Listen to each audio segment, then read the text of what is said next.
Бахмут. Українські оборонці продовжують героїчно тримати місто, попри те, що окупанти безупину закидають їх живою силою. Ситуація в Бахмуті складна вже тривалий час. Однак військове керівництво країни ухвалило рішення продовжити оборону міста.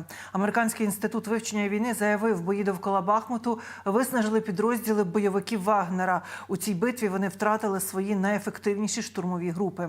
Запеклі бої тривають. Як українська артилерія поруч із піхотою відбиває натиски росіян поблизу Бахмуту, бачила Євгенія Китаєва.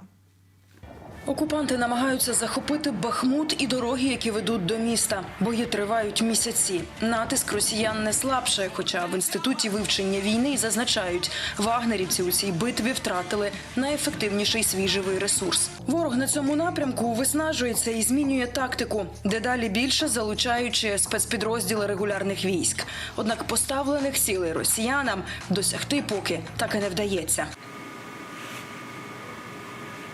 Місто за цей час повністю зруйноване. Будівлі не витримують масованих артилерійських обстрілів і бомбардувань авіації. Для Кремля взяття Бахмуту – це бодай якась дрібна перемога, яку можна згодувати росіянам. Для нас втрата контролю – це ще одне місто, яке доведеться повертати з боями. Тож оборонці вперто докладають максимум зусиль, аби відкинути окупантів. Ми стараємося його не віддати і не дамо, тому що це саме таке, що ми його по-любому отоб'ємо і підемо далі.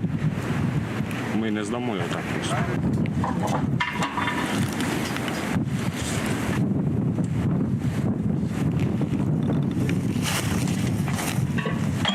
Артилеристи готують до роботи гармату «Гіацинт». Снаряд 152-го калібру – вагомий аргумент для ворога. Така гармата може нищити як живу силу, так і бойову техніку окупантів. І того, й іншого в Бахмуті вистачає. Тож тільки но пташка у небі виявляє ворожу ціль, гармата здійснює постріл. Гармата! Постріл! На коригування і заряджання йдуть секунди. У пункті управління на великому моніторі бійці спостерігають за частиною міста, яку контролює ворог. На екрані група окупантів. На перший погляд видається, їх щойно привезли на підкріплення. Росіяни біжать до будинків із речами. Координати вираховані. Артилеристам надходить команда «Вогонь». Гармата! Постріл! Плюс бачу, правее 001, один огонь. У такій взаємодії артилеристи здійснюють постріл за пострілом. Готов! Гармата! Постріл! Від пострілу здригається земля і закладає вуха. Але бійці не зупиняються, доки не почують очікуване – ціль знищена. Розуміють, від їхньої роботи залежить, наскільки легше або важче буде українським піхотинцям у бою. Ми знаємо, чим швидше ми відпрацюємо, то будуть живі хлопці наші, що напередку. Бувало таке, що нас коригувала і піхота. Піхота коригує, так. Це залежить від ситуації.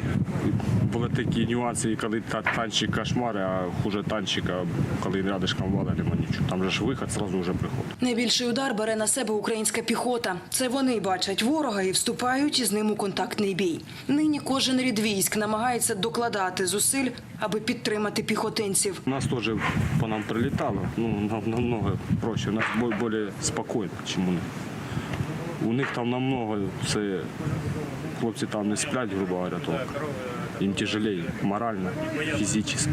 Росіяни на цьому напрямку зазнають величезних втрат у живій силі, тому намагаються щоразу змінювати тактику своїх атак. Раніше вони наступали великим кількістю, зараз вони трошки по-другому. Зараз 8-10 чоловік, там 3-5 груп посилають і в різних направленнях вони працюють, щоб виявляти наші позиції. А потім вже при виявленні нашої позиції, вже, грубо говоря, їхня артилерія. Тож тепер артилеристи працюють по всіх групах ворога, щойно їх помічають, аби ті не змогли виявити координатів наших піхотинців.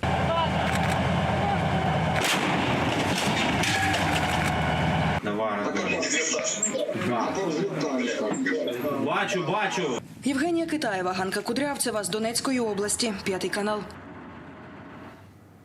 Нагадуємо про збір для журналістів, які працюють на передовій. На фронт їдемо також з гостинцями для ЗСУ. І все завдяки вам. Якщо ви маєте можливість, просто відскануйте камерою телефона відповідний QR-код, який нині бачите на своїх екранах. Долучайтеся, будь-яка сума важлива для нас.